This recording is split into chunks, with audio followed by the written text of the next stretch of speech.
Learners, कैसे हो सब? I hope all are doing well. Welcome back to the channel.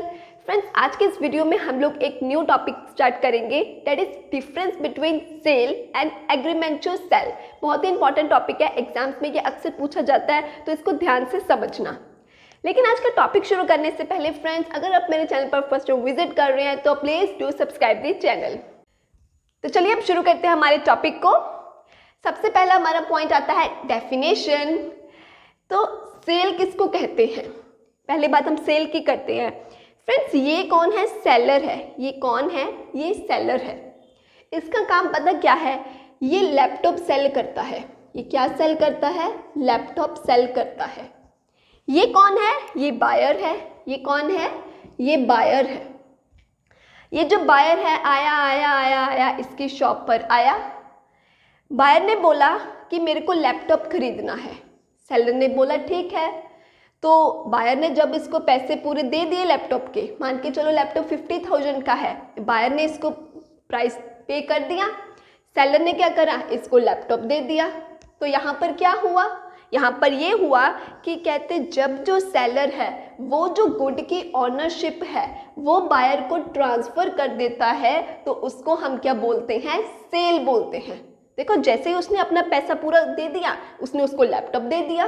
अब जब लैपटॉप इसने बेच दिया है सेलर ने, तो इसका मतलब है कि बायर के पास उस लैपटॉप की ऑनरशिप आ गई।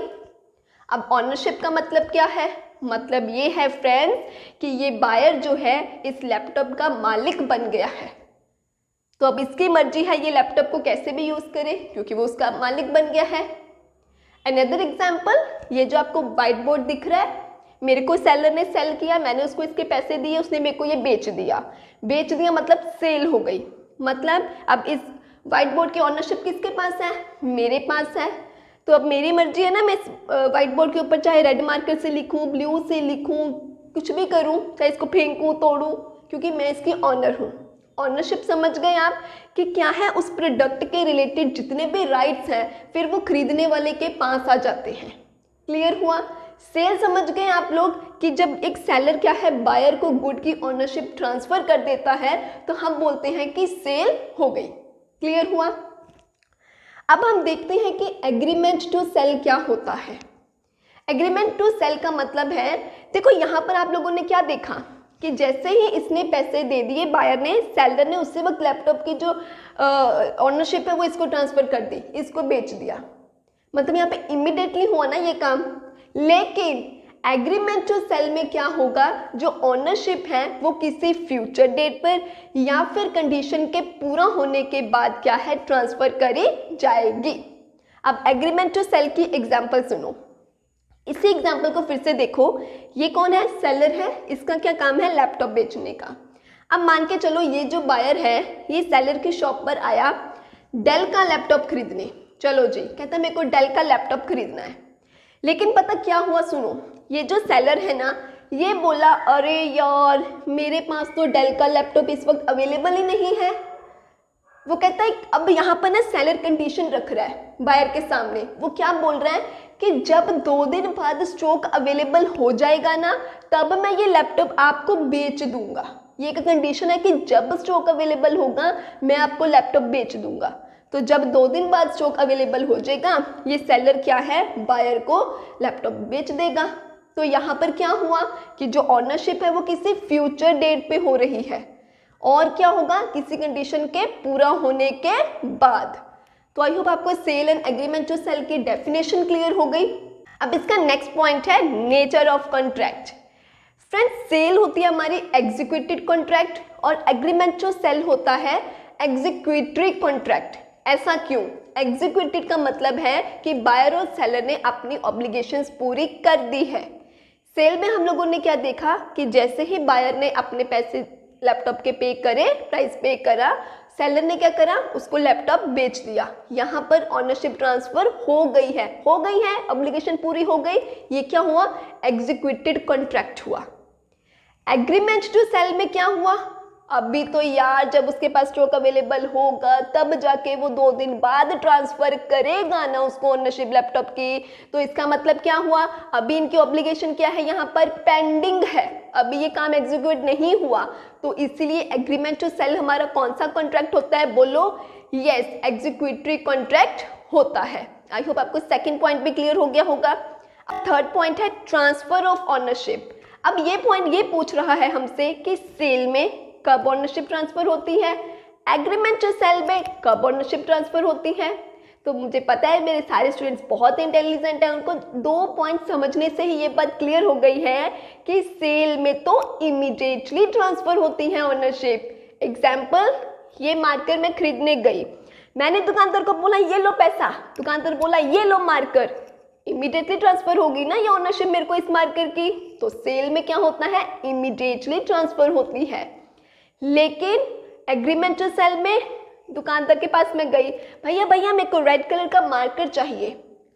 सेलर बोला अरे बहन अभी रेड कलर का मार्कर अवेलेबल नहीं है, ओहो 2 दिन बाद आना पड़ेगा।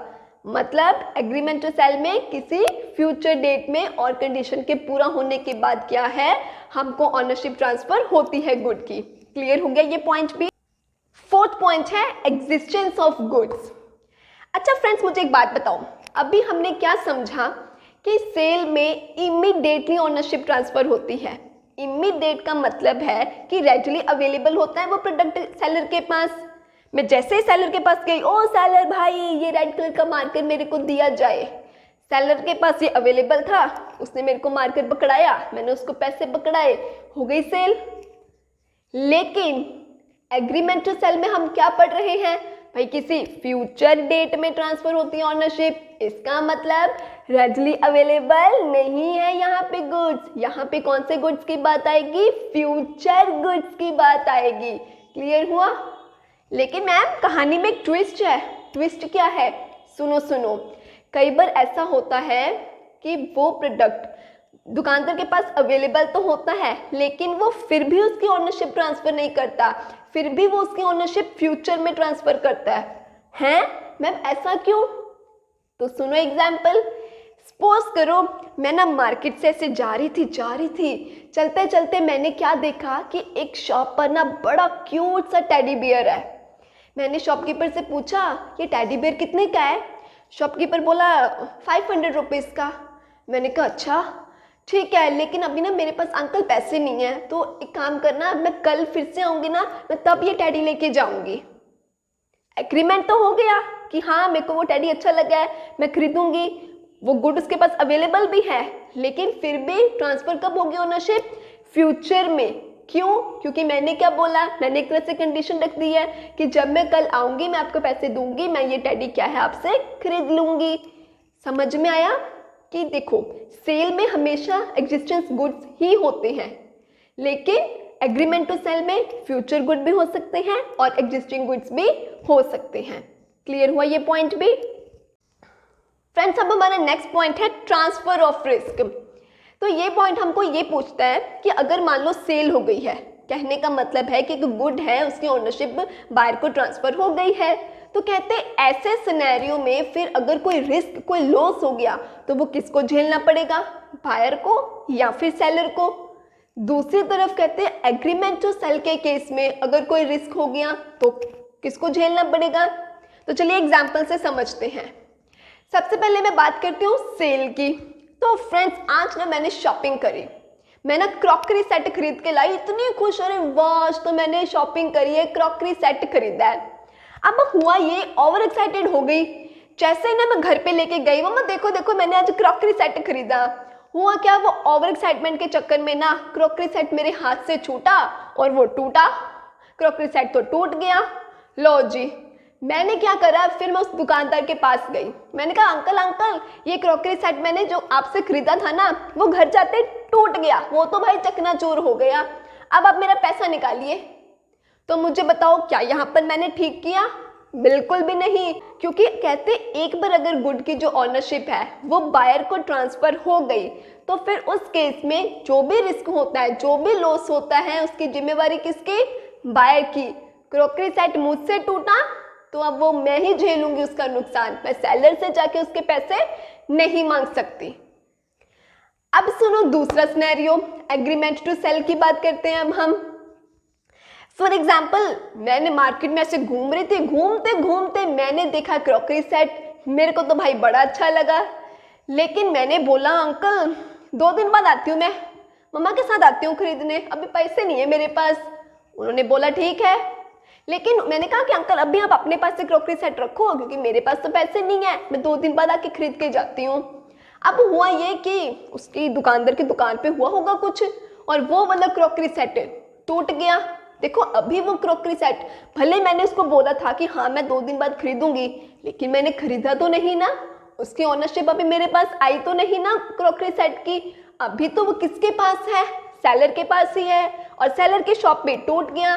तो यहाँ पर अब रिस्क किसके ऊपर पड़ा, किसके सर पे बोझ पड़ा भाई रिस्क का, सेलर के। यहाँ पर अब किसके ऊपर रिस्क पड़ा, सेलर के ऊपर। इन शॉर्ट ये याद रखना है कि जिसके पास ओनरशिप है रिस्क भी उसी को भुगतना पड़ेगा। आई होप ये पॉइंट क्लियर हो गया होगा आपको। नेक्स्ट पॉइंट है कॉन्सिक्वेंसेस ऑफ ब्रीच, मतलब जो कॉन्ट्रैक्ट हुआ है ना उसको तोड़ दिया गया है, ब्रीच कर दिया गया है। तो ऐसे सिनेरियो में क्या होगा सुनो। सबसे पहले बात करते हैं सेल की।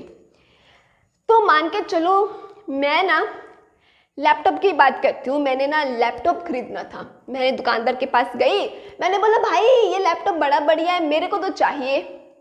तो उसने बोला ठीक है ये लीजिए, उसने मेरे को लैपटॉप की ऑनरशिप ट्रांसफर कर दी। आगे मैंने पता क्या करा, हाँ मैं ऐसा करती नहीं हूँ, एग्जाम्पल देने के लिए बोल रही हूँ भाई, सच में मेरे को ऐसा मत समझना। मैंने क्या करा, मैंने कहा ले छोड़ यार, कुछ लोग ऐसा करते भी हैं। तो मैंने क्या करा, उसके पूरे पैसे दिए ही नहीं, हम तो भाई मुकर गए। मान लो 50,000 का लैपटॉप था, 40,000 दे के बाद में कहा मैं तो नहीं 10,000 और दे रही। तो फिर क्या, अब सेलर मेरा रिश्तेदार थोड़ा ना लगता है जो मेरे को माफ कर देगा। वो पहुंच गया कोर्ट में, कहता जज साहब जी ये जो लड़की है ना मेरा पैसा नहीं दे रही। तो यहाँ पे सेलर के पास फिर राइट है कि अगर जो बायर है वो कॉन्ट्रैक्ट को ब्रीच करता है, कोई भी डिफॉल्ट करता है, तो वो क्या है प्राइस के लिए क्लेम कर सकता है। जी हाँ, बाकी के जो बचे 10,000 थे ना उसके लिए उसने कर दिया क्लेम, मेरे पैसे दिलवाओ मुझको। समझ में आया। अब बात करते हैं एग्रीमेंट टू सेल की। अब सपोज करो फिर से लैपटॉप की एग्जांपल लेते हैं। मैंने बोला अरे भाई ये लैपटॉप मेरे को अच्छा लगा है, मैं ये खरीदूंगी, लेकिन 2 दिन बाद खरीदूंगी, अभी नहीं। अब 2 दिन बाद क्या करा मैंने मैं मुकर की, मैंने नहीं खरीदना मुझे नहीं चाहिए, मेरे को लैपटॉप खरीदना। तो अब मुझे बताओ, जब उसने लैपटॉप की ऑनरशिप भी मेरे को ट्रांसफर करी ही नहीं, जब मैंने खरीदा ही नहीं, तो क्या सेलर मेरे मुकरने की वजह से मेरे ऊपर प्राइस के लिए क्लेम कर सकता है? बिल्कुल भी नहीं। काहे का पैसा भाई, मैंने कौन सा लैपटॉप लिया तुझसे। लेकिन हाँ, इस एग्रीमेंट होने के बाद मेरे मुकरने की वजह से अगर बेचारे उस सेलर को कोई डैमेजेस हुए हैं तो वो उसे डैमेजेस के लिए क्लेम कर सकता है, ये याद रखना। क्या समझे आप लोग, बोलो मेरे साथ साथ। सेल के केस में अगर बायर कोई डिफॉल्ट करता है पेमेंट को लेके तो सेलर प्राइस के लिए क्लेम कर सकता है क्योंकि गुड की ओनरशिप बायर को मिल चुकी होती है। लेकिन एग्रीमेंट टू सेल के केस में अगर बायर ब्रीच करता है तो जो सेलर है, बोलो मेरे साथ साथ, बोलो याद रह जाएगा, वो क्या है प्राइस के लिए क्लेम नहीं कर सकता। क्यों नहीं कर सकता? क्योंकि अभी बायर को ओनरशिप तो मिली नहीं, वो तो किसी फ्यूचर डेट पे मिलनी थी। लेकिन बायर के डिफॉल्ट की वजह से अगर बेचारे सेलर को कोई डैमेजेस हुए हैं तो वो उसे डैमेजेस के लिए क्लेम कर सकता है। सीधी बात, सेल में प्राइस के लिए क्लेम कर सकता है, एग्रीमेंट टू सेल में प्राइस के लिए क्लेम नहीं कर सकता, सिर्फ और सिर्फ डैमेजेस के लिए क्लेम कर सकता है। आई होप कंफ्यूजन कोई नहीं रही होगी।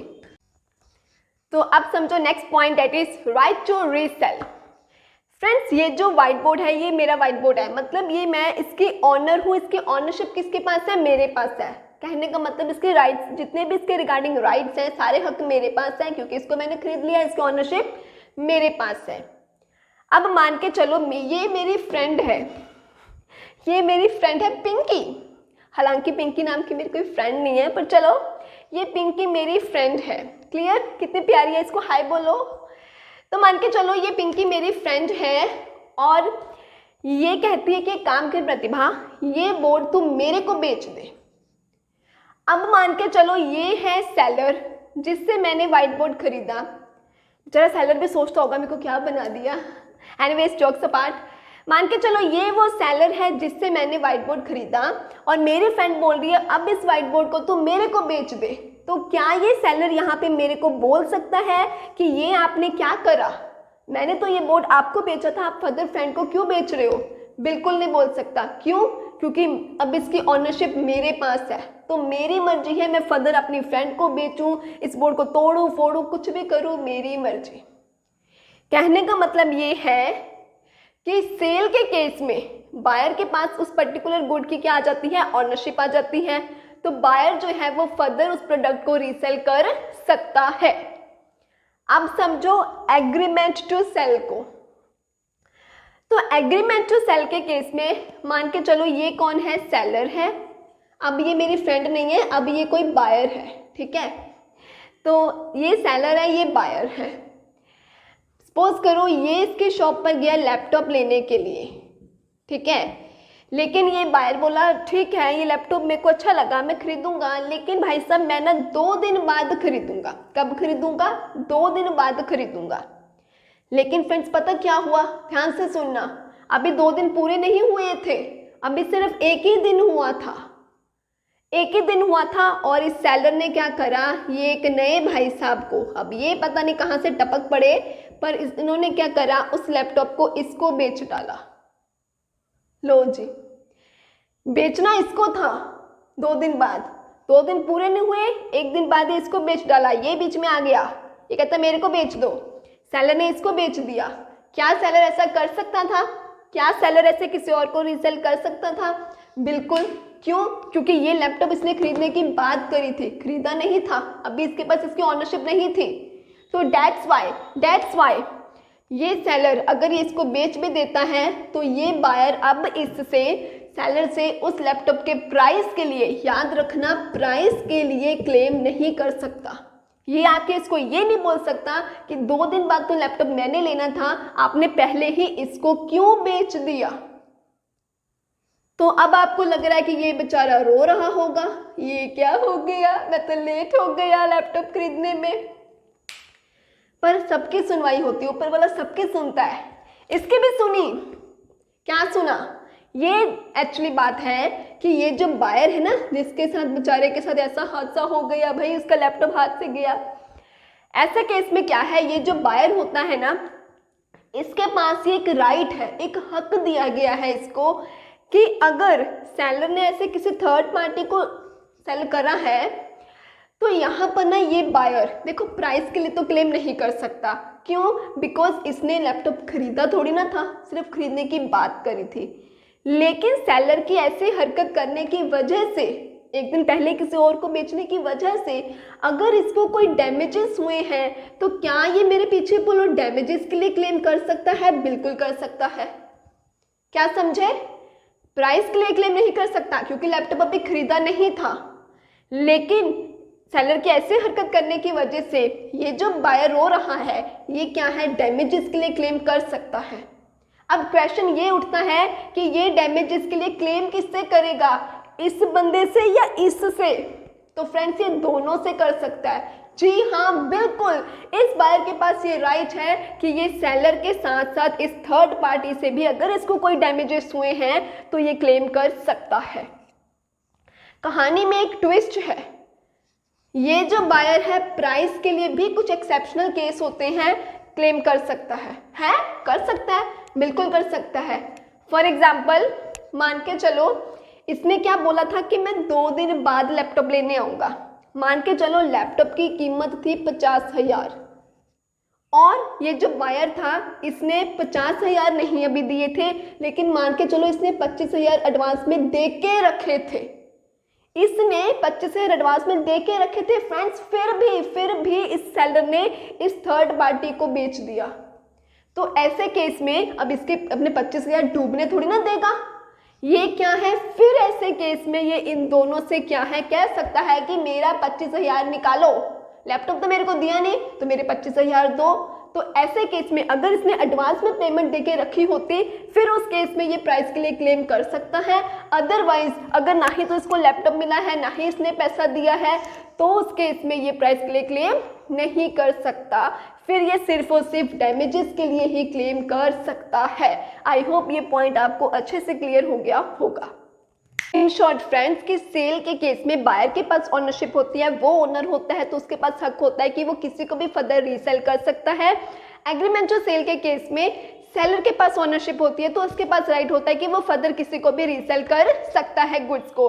लेकिन ऐसे सिनेरियो में अगर वो बायर जिसने अभी एग्रीमेंट करा था, भले उसके पास ओनरशिप नहीं है, लेकिन अगर उसको कोई डैमेजेस होती हैं तो वो सेलर और थर्ड पार्टी दोनों से अपने डैमेजेस के लिए क्लेम कर सकता है।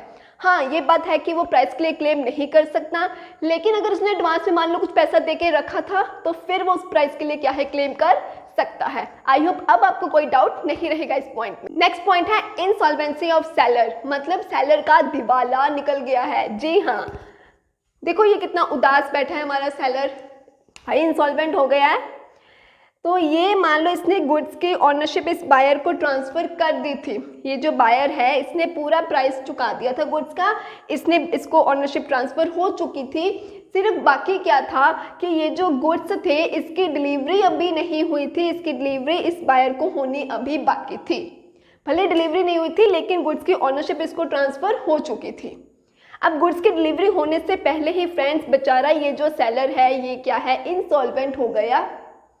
अब जब उसका दिवाला निकल गया तो वो क्या करे, तो यहाँ पर कहते हैं ये जो बायर है ना इस केस में, क्योंकि वो उसके पास गुड्स की ऑनरशिप तो आ चुकी है ना, भले अभी गुड डिलीवर नहीं हुए थे लेकिन ऑनरशिप उसको मिल चुकी थी, वो पूरा पैसा चुका चुका था। तो लीगली देखा जाए तो कहते हैं ये जो बायर है ये उस गुड्स का ऑनर है। तो यहाँ पर इस बायर के पास ये राइट बनता है कि ये इस सेलर को बोले कि भाई साहब मेरे उसका लीगल ऑनर हूँ, मैं आपको पूरा पैसा चुका चुका हूँ, इसीलिए वो जो गुड्स है मेरे को तो चाहिए। कहते इस बायर के पास ये राइट है कि उस गुड्स के लिए क्लेम कर सकता है। क्लियर, क्योंकि इसको ऑनरशिप ट्रांसफर हो चुकी है। अगर मैं एग्रीमेंट टू सेल की बात करूँ, मान लो जो सेलर है कहते इंसॉल्वेंट हो गया है, तो यहाँ पर क्या बायर गुड्स के लिए क्लेम कर सकता है? बिल्कुल भी नहीं। क्यों? क्योंकि हमको पता है कि एग्रीमेंट टू सेल के केस में तो जो ऑनरशिप है वो किसी फ्यूचर डेट पे ट्रांसफर होती है या कंडीशन के पूरा होने के बाद ट्रांसफर होती है। देखो सेल में इसने इसीलिए गुड्स के लिए ये क्लेम कर पाया बिकॉज इसको ऑनरशिप ट्रांसफर हो चुकी थी, इसलिए इसने कहा कि मैं उसका ऑनर हूँ, मेरे को तो गुड्स मेरे चाहिए, इसने क्लेम कर दिया। लेकिन यहाँ पर ये गुड्स के लिए क्लेम नहीं कर सकता। क्यों? क्योंकि इसने को अभी गुड्स मिले ही नहीं थे, ऑनरशिप इसको भी ट्रांसफर हुई ही नहीं थी। लेकिन सपोज करो अगर ये एडवांस में प्राइस दे चुका होता, फिर ये उस सेलर को, ये जो सेलर है जो उदास बैठा है, इसको कह सकता था कि मेरे को तो मेरे पैसे चाहिए, ये क्या है अपने प्राइस के लिए क्लेम कर सकता है। लेकिन अब सोचने वाली बात ये है कि बेचारा ये जो सेलर है ये तो इंसॉल्वेंट है भाई, जिसका दिवाला निकल चुका है वो कैसे किसी का पैसा चुकाएगा। तो ये बेचारा कहता, बायर कहता ठीक है मैं समझता हूँ तुम इंसॉल्वेंट हो गए हो, तुम पूरा पैसा नहीं दे सकते, लेकिन कम से कम थोड़ी सी अमाउंट दो, मेरे को कुछ तो पैसा चाहिए। कहता पूरा खाली भी मेरे को भी नहीं देना है, कुछ तो पैसा दो। आई नो इंसॉल्वेंट हो गए हो, पूरा पैसा नहीं दे सकते, लेकिन एटलीस्ट कुछ अमाउंट तो मेरे को चाहिए। ये कुछ अमाउंट के लिए क्लेम कर सकता है, वो भी तब अगर इसको भले ही गुड्स की ऑनरशिप ट्रांसफर नहीं हुई थी, लेकिन क्या है एडवांस में ये प्राइस पे कर चुका था बायर। पूरा पैसा क्यों नहीं? बिकॉज बेचारा जो सेलर है वो इंसॉल्वेंट हो चुका है। ठीक है, तो ये पॉइंट भी क्लियर हुआ। एक बार क्रक्स में सुन लो। कहते हैं सेल के केस में क्या है, भले ही जो सेलर है वो क्या है इंसॉल्वेंट हो गया, उसका दिवाला निकल गया, लेकिन स्टिल जो बायर है वो क्या है क्लेम कर सकता है गुड्स के लिए बिकॉज वो उसका लीगल ऑनर है। एग्रीमेंट टू सेल के केस में जो बायर है वो गुड्स के लिए क्लेम नहीं कर सकता। क्यों नहीं कर सकता? क्योंकि अभी उसको ऑनरशिप नहीं मिली थी। लेकिन हाँ, अगर उसने एडवांस में पैसा दे के रखा है तो वो सेलर को बोल सकता है कि मेरा पैसा मेरे को दो। लेकिन बेचारा सेलर जो है वो तो इंसॉल्वेंट हो चुका है, तो बायर कहेगा ठीक है आई नो तुम पूरा पैसा नहीं दे सकते, लेकिन एटलीस्ट कुछ अमाउंट तो तुमको देना ही पड़ेगा। क्लियर हुआ ये पॉइंट? आई होप आपको कोई डाउट नहीं रहेगा। तो अभी तो हमने बात करी थी कि अगर सेलर इंसॉल्वेंट हो जाए, लेकिन सपोज करो फ्रेंड्स अगर बायर ही इंसॉल्वेंट हो जाए तो सबसे पहले ना अब हम बात एग्रीमेंट टू सेल की करते हैं। देखो ये पॉइंट हमको क्लियर है कि एग्रीमेंट टू सेल में फ्यूचर में क्या है गुड्स ट्रांसफर किए जाते हैं उसकी ऑनरशिप, राइट।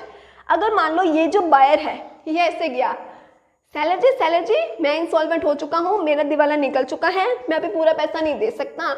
हाँ लेकिन आप मेरे को मोबाइल दे दीजिए। क्यों बे? सेलर बोलेगा क्यों बे, जब पैसा आएगा तब आना।